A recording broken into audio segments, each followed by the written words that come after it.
다시 언급하지만은 하나님은 복의 근원이시다라고 하셨습니다.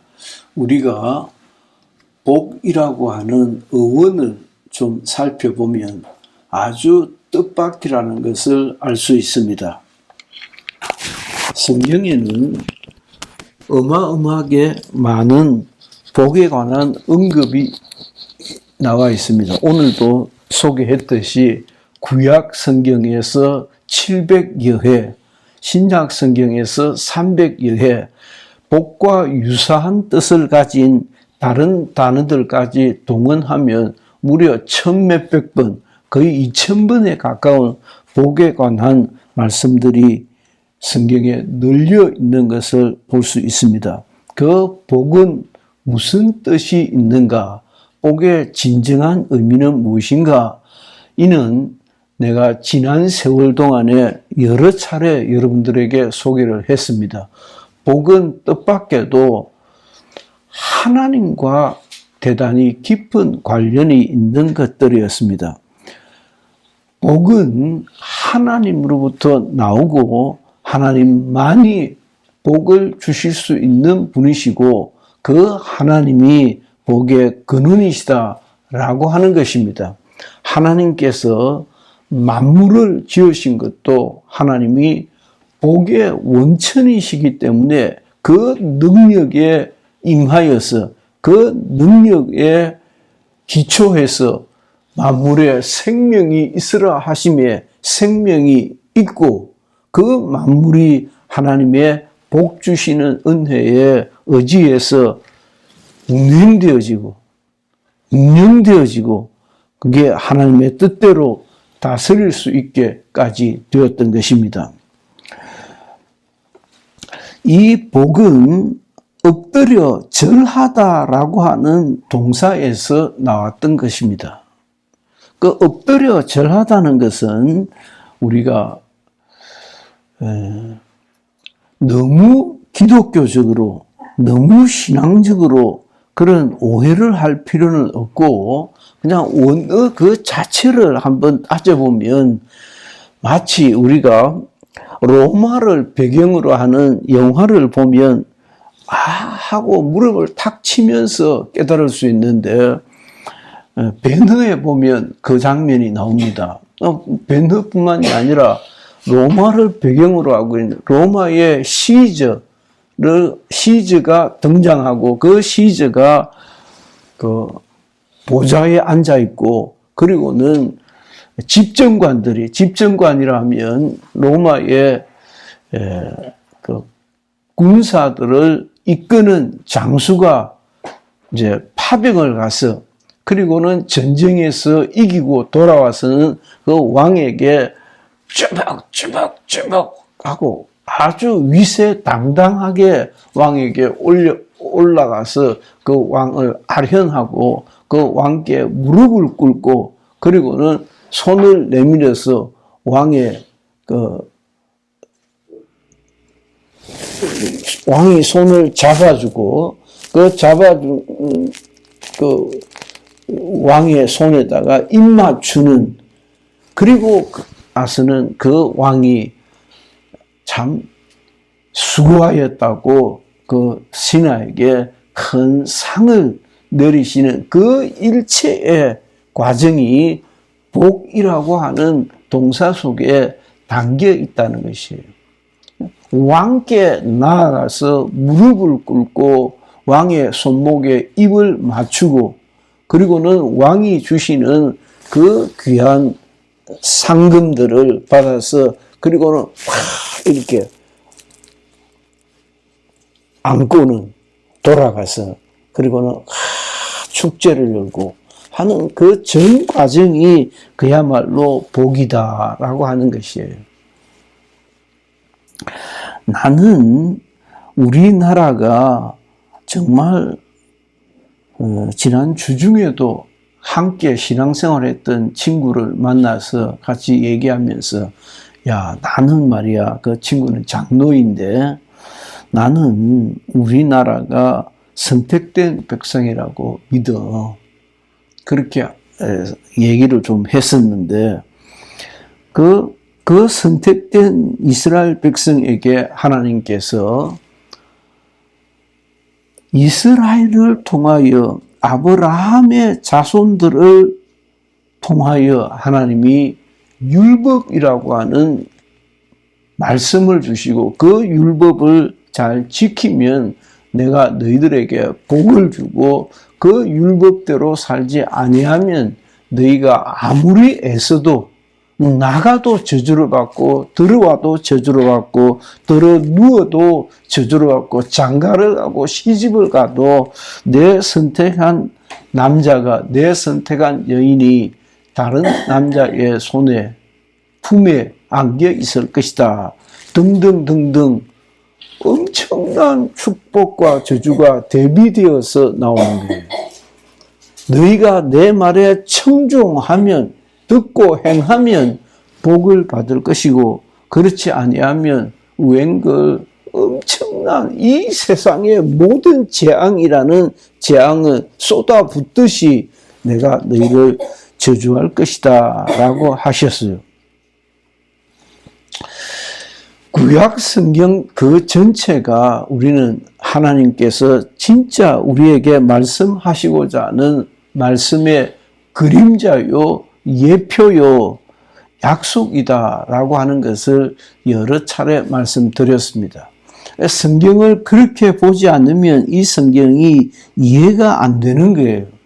그래서 처음 신앙생활 할 때는 창세기부터 읽을 테니까 창세기부터 읽을 때는 읽다 보면 너무너무 좋은 말씀이 많이 나오고 그런가 하면은 이야 성경에 말이야 이거 어떻게 된 영문인지 이 사람은 아버지고 이 사람은 딸인 것 같은데 아버지와 딸이 육체관계를 갖고 그리고 그 자손이 나오고 이건 또 뭔가 왜 하나님께서는 이스라엘만 사랑하시고 이스라엘 외 소위 이방인들은 그렇게 잔혹하게 멸절시키시는가 라고 하는 의문도 적잖아 들고 하나님께서 사용하시는 인물들이 그렇게 훌륭한 사람이 아니구나 라고 하는 데서도 또 놀라게 되고 정말 우리가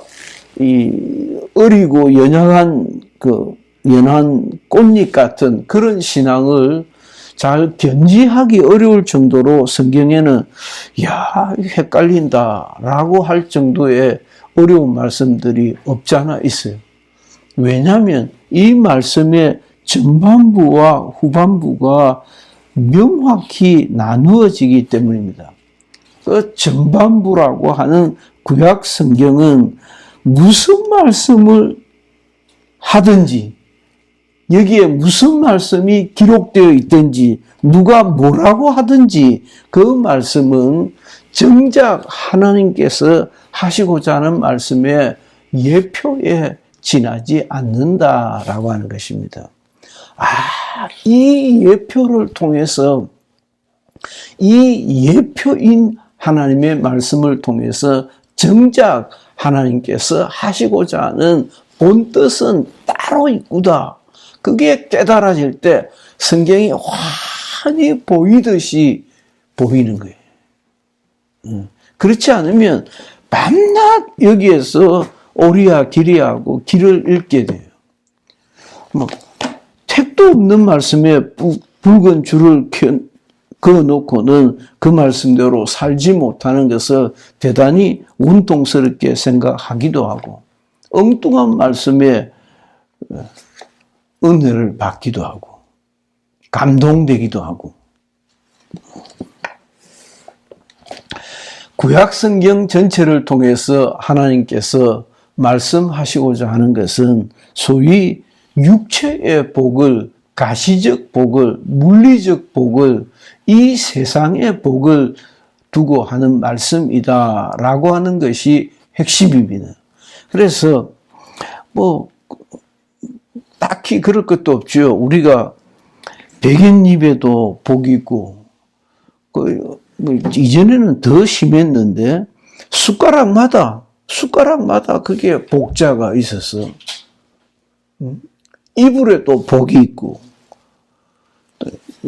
우리만 해도 좀 덜하는지 모르겠어요. 중국 사람들은 그 복이라는 말을 어떻게나 많이 써놓는지 집집마다 대문에 큰 복자를 써놓고, 그리고는 복을 기원하고, 마치 그렇게 한다고 복이 옵니까? 마치 그렇게 한다고 복된 삶을 살아갈 수가 있습니까? 그냥 사람의 마음을 그렇게 저렇게 표현해 보는 것에 지나지 않는 것입니다. 오늘 평소와 달리 본문 말씀을, 요약 말씀을 읽게 하였던 것은, 이렇게도 할 수가 있는 것이로구나 라고 하는 것인데,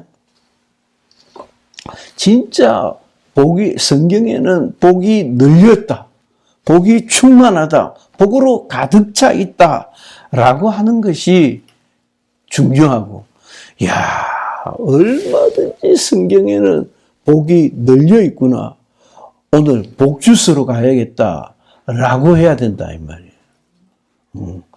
복 주스러 가야 되겠다라고 하는 열심과 그런 자세로 예배에 참여해야 된단 말이에요. 그 복이 정작 이 현상적인 복과 보다 더 영적인 복으로 나뉘어지는데, 이 세상의 복의 하나님께서 정작 우리에게 주시고자 하는 복과는 너무도 다르더라 하는 거예요. 이 세상에서는 아들, 딸, 시집 장가 잘 가고 돈 많이 벌고 좋은 집 사고 한 그게 복이에요. 복의 전부가 그것입니다. 장수가 복인 것처럼 생각하지만 정말 장수가 얼마나 지겨운 것인지, 정작 장수라고 하는 것이 얼마나 무서운 것인지, 오래 살까봐 무섭다, 겁난다 라고 하는 말이 절로 나올 정도로, 거기서 이제 또 수식어를 붙입니다. 건강하게 오래 살다가 죽으면 좋지라고. 그게 됩니까? 오래 살면 건강할 수가 없어요. 건강할 재주가 없어요. 그러니 오래 사는 것도 정작 사람이 그렇게 열심히 추구해야 하는 복도 아니더라는 것입니다. 그래서 성경에 있는 복을 여기에 내가 계속 8번 이하에 이렇게 계속되어진다라는 뜻인데, 그러니까 1000번 이상 나오는 복이라는 원어 그대로를 정리를 하면 여기에 100가지 이상, 200가지, 300가지도 할 수 있겠지. 그래서 이런 복도 있고 저런 복도 있고 얼마든지 좋은 말로 붙여서 설명할 수도 있겠지만은, 성경에는 이와 같은 복이 대표적으로 있더라라는 것이었습니다. 복 있는 사람은 악인의 뜻을 따르지 아니하고, 좇지 아니하고, 죄인의 길에 서지 아니하고, 오만한 자의 자리에 앉지 아니하고. 복 있는 사람은 나쁜 사람들과 같이 하지 않구나. 성경이 그렇게 이야기하더라는 것이에요. 그런가 하면 시편 12편에는 하나님께 피하는 자는 복이 있도다라고 전혀 뜻밖의 다른 시각으로 복을 보고 우리에게 소개를 합니다. 역시 시편 16편에도 주 밖에는 나의 복이 없나이다. 그래서 성경이 이야기하는 복은 우리가 생각하는 복과는 제법 다르다. 성경이 우리에게 권장하는, 성경이 우리에게 인도하는 복은 꽤 좀 다른 분위기다라고 하는 것을 아주 쉽게 발견할 수 있습니다. 그런가 하면 신약으로 딱 넘어와서는 마태복음 5장에 복 있는 사람은 아니고, 마태복음 5장에서는 전혀 뜻밖의 또 다른 이야기를 합니다. 이건 전혀 다른데 라고 하는 생각이 들 정도로 예수께서 무리를 보시고 산에 올라가 앉으시니 제자들이 나온지라 입을 열어 가르쳐 이르시되 심령이 가난한 자는 복이 있다. 이게 원래는 복이 있도다 심령이 가난한 자여라고 되어 있습니다. 마카리오의 복이 있는 사람이로다 심령이 가난한 자여 그런 뜻입니다. 복이 있도다 애통하는 자여 그렇게 되어 있어요. 그러니까 누가 어떤 사람이 복을 받을 사람이고 누가 어떤 사람이 복 있는 사람인가 하니까 마음이 가난한 자가 복이 있고 애통하는 자가 복이 있고 온유한 자가 복이 있고 의에 줄이고 목마른 자가 복이 있고 마음이 청결한 자가 복이 있고 화평케 하는 자가 복이 있고 뜻밖의 10절에는 의를 위하여 박해를 받는 자는 복이 있나니 천국이 그들의 것임이라. 나로 말미암아 너희를 욕하고 박해하고 거짓으로 너희를 거슬려 모든 악한 말을 할 때는 너희에게 뜻밖에도 복이 있다. 복이 있다. 누가 너희들을 욕하고 박해하고 거짓으로 너희를 거슬려 모든 악한 말을 할 때, 그래 거짓말로 모략 중상할 때는 너희에게 복이 있도다. 기뻐하고 즐거워하라. 하늘에서 너희의 상이 큼이라. 너희 전에 있던 선지자들도 이같이 박해하였느니라 하고, 물론 부가 설명이 좀 필요한 부분입니다. 그래서 이거 도대체 한 번 가지고는 복을 설명할 수가 없다라고 하는 생각을 갈등도 좀 많이 했는데 한 5번 정도 나누어서 할까 하다가 그건 그거고 나누어서 하는 거는 또 나누어서 하는 맛이 있을 테고 그냥 명함 하나로 나 인생을 내가 어떤 사람인 것을 소개하듯이 내가 어떤 사람 명함 한 장 속에 손바닥 반만한 것 속에 내가 어떤 사람인 것을 여기에 기록되어 있듯이 마치 복을 한 번에 단칼로 설교할 수 없을까? 또 그렇게 하지. 정말 중요한 것은 복은 세 성경 구절만 여러분들에게 소개를 해볼까 하는 생각이 듭니다. 첫째는 오늘 읽었던 창세기 12장 1절 2절입니다. 하나님께서 아브람이라고 하는 사람을 선택하셔서 아브라함 삼으신 것이 복의 출발입니다. 그러니 하나님께서 아브라함을 선택하셔가지고 내가 너로 그래서 그렇게 나와 있잖아요.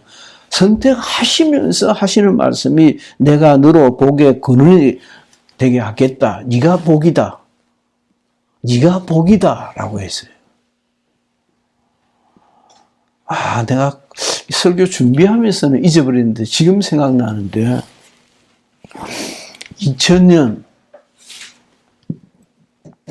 2000년 시작하면서 이 말씀에 은혜를 받고 얼마나 놀랬던지.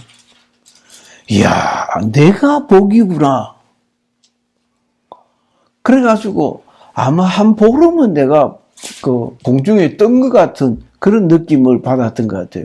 이야, 이 설교를 해야 되겠다 싶었는데 그때는 이미 1월 첫 주가 아니고 셋째 주인가였어요. 그래서 셋째 주였을 거예요. 1월 며칠에 그 말씀의 은혜를 받고 셋째 주인가에 그 설교를 했던 걸로 기억이 나요. 얼마나 강력한 설교를 했던 기억이 나요. 내가 복이구나. 역시 내가 그때 느낌이야. 누가 나를 축복하면 그 사람이 복을 받고 내가 복의 근원이니까 너를 축복하는 자를 내가 축복하고 너를 저주하는 자를 내가 저주할 것이라고 하나님께서 아브라함을 택해서 아브라함 삼으시고 그 복을 약속하셨지 않는가 말이지.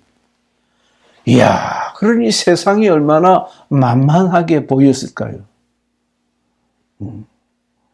야, 누가 와서 나에게 좀 좀 잘해주면 그놈이 복을 받을 건데 라는 생각이 들고, 누가 날 괴롭혀가 하나님께서 어떻게 갚으시는가 한번 두고 보자 하는 그런 자신감이 정말 그렇게 들더라니까.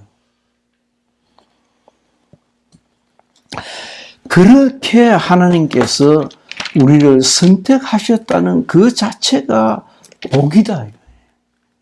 그래서 복에 대해서 생각할 때는 창세기 12장 1절, 2절로 돌아가야 한다. 그래야 복이 설명이 된다라고 하는 것입니다. 복이 설명이 된다. 복이 무엇인지 그때 비로소 드러나게 된다라고 하는 것이고, 두 번째 신명기 28장을 여러분들에게 소개하면서 같이 좀 읽어볼까 합니다. 신명기 28장, 순종하여 받는 복과 불순종하여 받는 저주가 신명기 28장에는 잘 나타나 있습니다. 그래서 창세기 12장 1절에 아브라함을 선택하사 아브라함 삼으신 하나님께서 그 자손들에게 하시는 말씀이 순종하여 받는 복과 불순종하여 받는 저주를 이렇게 명백하게 기록되어 있는 책이 있더라는 거예요. 이야, 이게 무슨 이런 엄청난 어마어마한 이야기가 여기에 담겨 있는가 한번 읽어봅시다. 중간에 그만할 테니까 시작. 내가 내 하나님 여호와의 말씀을 삼가 듣고 내가 오늘 내게 명령하는 그의 모든 명령을 지켜 행하면 내 하나님 여호와께서 너를 세계 모든 민족 위에 뛰어나게 하실 것이라. 내가 내 하나님 여호와의 말씀을 청종하면 이 모든 복이 내게 임하며 내게 이르리니 성읍에서도 복을 받고 들에서도 복을 받을 것이며 내 몸의 자녀와 내 토지의 소산과 내 짐승의 새끼와 소와 양의 새끼가 복을 받을 것이며 내 광주리와 떡반죽 그릇이 복을 받을 것이며 내가 들어와도 복을 받고 나가도 복을 받을 것이라. 그 다음에도 마찬가지입니다. 계속 그와 같은 얘기를 복을 약속하십니다. 그런가 하면 20절 다시 시작. 내가 악을 행하여 그를 잊음으로 내 손으로 하는 모든 일에 여호와께서 저주와 혼란과 책망을 내리사 망하며 속히 파멸하게 하실 것이며 여호와께서 내 손에 연병이 들게 하사 내가 들어가 차지하는 내 땅에서 마침내 너를 멸하실 것이며 여호와께서 표병과 열병과 염증과 학질과 한재와 풍재와 썩는 재앙으로 너를 치시리니 이 재앙들이 너를 따라서 너를 진멸하게 하실 것이라. 나는 암이라고 하는 병이 그렇게 무서운 병인지 그때 처음 알았어요. 한 여자 청년의 어머니가 유방암이 걸렸는데 유방암 그렇게 어려운 병도 아니고 유방암이 많이 걸리는 병이기도 해서 그냥 예사로 생각했는데 몇 달을 끄면서 그 끄는 과정을 쭉 지켜봤죠. 지켜보니까 계속해서 이제 병실로 신방을 가게 되는데, 이야, 그냥 이 큰 유방이 그냥 썩어요.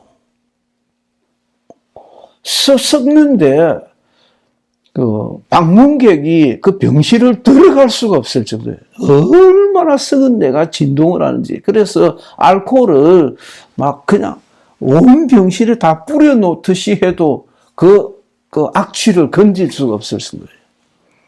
그냥 여기에서 이 썩어 들어가는 유방 위에 거즈를 붙여놨는데 거즈를 하나씩 떼면 살이 뚝뚝 떨어져요. 와, 그때는 젊은 때인데 마음의 충격이 적잖았어요. 와, 살점이, 이 거즈를 떼면은 살점이 뚝뚝 떨어진다니까. 그렇게 썩어 들어가는, 여기 그런 나와 있잖아요. 썩어 들어갈 것이다. 열병과 염증과 학질과 한재와 풍재와 썩는 재앙으로 너를 치시리니 이 재앙들이 너를 따라서 너를 진멸하게 할 것이라. 네 몸이 썩어 나갈 것이다. 하나님의 말씀에 불순종하면 그와 같은 재앙이 올 것이다 라고 이야기하는 것입니다. 그래서 하나님께서 아브라함을 선택하사 그 아브라함에게 하나님의 말씀을 주셨으니 그것이 율법이라고 하는 말씀이고 그 율법대로 사는 자에게는 복을 약속하시고 율법대로 살지 아니하는 자들에게는 저주를 약속하셨구나, 경고하셨구나 라고 하는 것이에요. 우리는 하나님의 말씀대로 살려고 하는, 지난주에도 같은 얘기를 했던 것으로 기억이 되는데, 지난주에 내가 설교를 마치고도 좀 아쉽다 하는 생각이 들었어요. 왜냐하면 매주 고민해야 돼요. 내가 하나님의 말씀대로 그야말로 율법대로 살아보려고, 내가 정말 죄 안 짓고 한번 살아보려고 살이 썩어져 가는 같은 그런 고통을 느껴봐야 돼요. 이건 도무지 어떻게 할 도리가 없구나. 그것이 율법이에요. 그냥 율법은 죄를 깨닫게 하는 것이구나 땡, 그것이 아니고 그런 뜻이 아닙니다. 그런 뜻이 아니라는 것이에요. 율법은, 예수쟁이들이 하는 말이 그렇다고, 율법은 죄를 깨닫게 하는 거야. 율법대로는 살 수가 없어 땡, 우리는 율법대로 살 수가 없어. 율법 외에 하나님께서 예수 믿는 의를 주셨다. 그게 아니에요. 그런 뜻이 아니고 율법대로 살려고 쌀이 썩어져 가는, 정말 미치고 환장할 것 같은 그런 고뇌가 있어야 된다 이 말이에요. 그때 죄가 많은 곳에 하나님이 사랑도 많다 해. 그렇게 몸부림치고 그렇게 갈등하고 그렇게 한번 살려고 노력해 보았던 그에게 하나님이 임하시니까 그때 믿기만 하라. 네가 믿기만 하면 내가 너를 짓누르고 있었던 이 무거운 율법의 멍에로부터 내가 너희를 자유케 하겠다라고 하는 것이 와 하고 그야말로 다이너마이트가 터지는 것 같은 그런 폭발적인 하나님의 은혜를 경험할 수 있다는 거죠. 그 은혜가 예수 그리스도 안에서 우리에게 주시는 은혜인 것입니다. 내가 받았던 은혜가 그렇다는 것이 아니고 그 비싼 맛은 보았던 것 같아요. 얼마나 고통스럽고 힘들었고 아무리 애써도 이룰 수가 없는, 아무리 애써도 이룰 수가 없구나. 그건 그냥 신약의 그림자일 뿐이구나 라고 끝나는 것이 아니고, 그렇게 단순한 문제가 아니고, 어떻게 달리 표현할 수가 없으니까 목사님들이 율법으로서는 의를 이룰 수가 없다고 그렇게 설명하고 지나가지만, 그렇게 설명하고 지나가서 될 일이 아니다는 거지. 얼마나 그 말씀대로 살지 못하는 것을 힘들어하고 절망하고 좌절하고 또 그렇게 살려고 그렇게 노력하고, 그 노력해보는 사람만이 예수 그리스도의, 그러니까 은혜를 경험할 수 있는 게, 그 죄에서 벗어나려고 애쓰는 사람만이 하나님께서 주시는 참 자유를 경험할 수 있지 않는가라고 생각이 드는 것입니다. 이 세상에 육체적이고 찰나적인 복은 참 헛된 것이다. 그 헛된 것을 사모하지 아니하고 하나님께서 우리에게 약속하신 신령한 복을 사모할 수 있기를 주의 이름으로 축원합니다. 왜냐? 그 복이 영원한 복이고 그게 진짜 복이니까. 그 복에는 생명이 있어서 생명이 있다는 것은 그야말로 썩지 않는 것이거든. 그게 진짜 복이기 때문에 생명이 있고 그 생명이 있기 때문에 거기에서 싹이 나고 꽃이 피고 열매가 맺히는 거예요. 그게 진짜 복이라는 거예요. 그래서 그 복은 하나님을 아는 것입니다. 그 복은 하나님, 예수 그리스도는 하나님의 아들이시다는 것을 아는 것이에요. 그래서 오늘도 잠깐 그런 묵상하는 시간이 좀 있었는데, 우리가 10의 1조를 드립니다. 10분 1을 하나님께 드립니다. 여러분들은 다 나와 같이 신앙생활이 오래된 분들이기 때문에 다 그럴 것이라 생각이 드는데,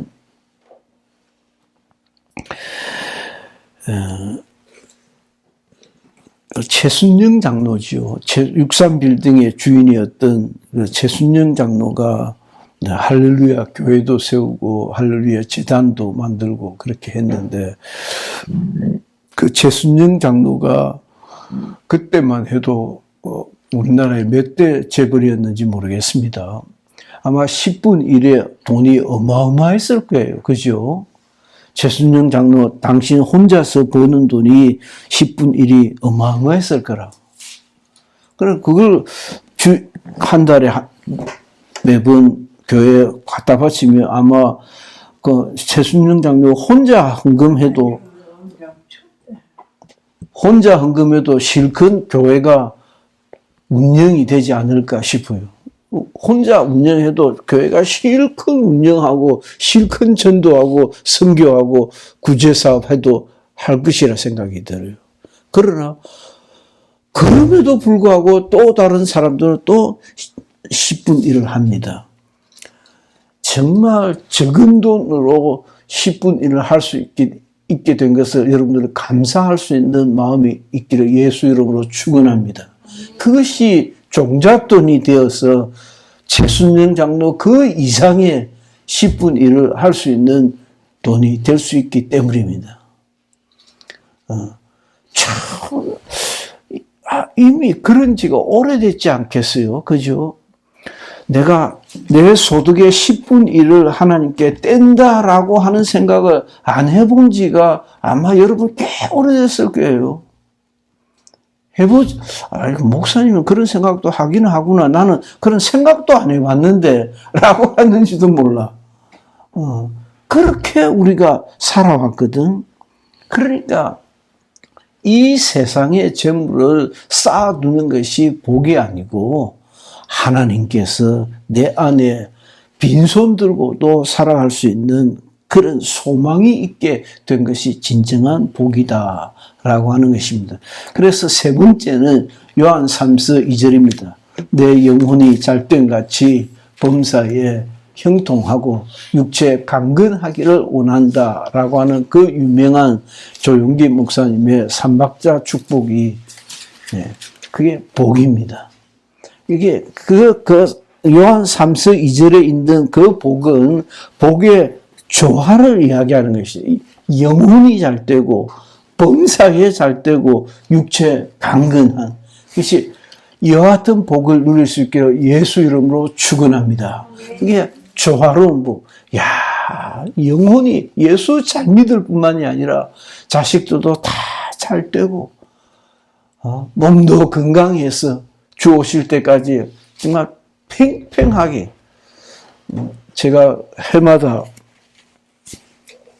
성탄절에는 인사로 가시는 사모님이 있다고 여러분들에게 소개했지 않습니까? 그 사모님이 아마 내일일 거야. 미국 간대요. 87입니다. 87인데 미국 간대요. 그래, 목사님 3달쯤 있다가 올 겁니다. 그러더라고. 그러니까 3달쯤 있다가 오니까 냉장고를 비워야 되니까 그 냉장고를 비우느라고 나한테 이것도 저것도 막 챙겨서 목사님 좀 가져가시라고. 그래, 내가 들고 온 적이 있었어요. 최근에. 팽팽해요. 아니, 사모님은 나이도 안 드는 것 같다. 올해 몇 살이에요? 87인데, 팽팽해요. 그래서, 교회 70주년인가 뭐 몇십 주년 해서 잔치를 하는데 한복을 입고 갔더니 다른 사람들이 다 너무너무 곱다고 그렇게 인사말을 하더라는 거예요. 육체 강건하여 평생을 주를 잘 섬기는 여러분 되시기를 예수 이름으로 축원합니다. 기도합시다.